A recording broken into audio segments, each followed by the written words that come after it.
लाडकी बहीण योजना याचा तुमच्या विजयात मोठा वाटा आहे. 2100 रुपये करण्याची तुम्ही घोषणा केली होती. तो निर्णय साधारणतः कधीपर्यंत होणार? आणि दुसरं, आता एक अशी चर्चा सुरू आहे की 1500 जेव्हा दिले तेव्हा स्क्रुटिनी कोणतीही झाली नव्हती. आता 2100 देताना स्क्रुटिनी होणार अशी चर्चा आहे. त्या संदर्भात वस्तुस्थिती काय असेल? असं आहे की पहिल्यांदा तर ही योजना आम्ही सुरूच करणार आहोत, सुरूच ठेवणार आहोत आणि 2100 देखील आम्ही देणार आहोत. आता बजेटच्या वेळी त्याचा आम्ही विचार करू आणि शेवटी आपले सगळे आर्थिक सोर्सेस जे आहेत ते सोर्सेस योग्य प्रकारे चॅनलाइज झाल्यानंतरच आपल्याला ते करता येतं. त्याच्यामुळे ते करण्याचा निर्णय पक्का आहे. जी आश्वासनं दिली ती आश्वासनं पूर्ण करू.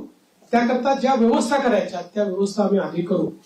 स्क्रुटिनीचा जिथपर्यंत सवाल आहे तिथपर्यंत एवढंच आहे की निकषाच्या बाहेर जर कोणी घेतलं असेल, निकषातला जो असेल त्याला कोणालाही त्यातनं कमी करायचं नाहीये.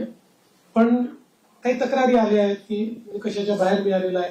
जसं आपल्याला कल्पना असेल की शेतकरी सन्मान योजना जेव्हा मोदीजींनी सुरू काही बेनिफिशियरीज होते, लक्षात आलं की मोठ्या शेतकऱ्यांना देखील ते मिळालेलं आहे. मग नंतर त्यातल्या अनेक शेतकऱ्यांनी स्वतःच त्या ठिकाणी सांगितलं की आम्ही या निकषात बसत नाही.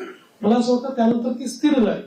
अशाच प्रकारे जर ऍपरंटली या योजनेमध्ये काही ज्यांना आपण निकष ठरवलेले आहेत त्या निकषाच्या बाहेरच्या आमच्या बहिणी मिळाल्या तर त्याचा पुनर्विचार होईल. पण सरसकट काही पुनर्विचार वगैरे करण्याचा विषय नाही.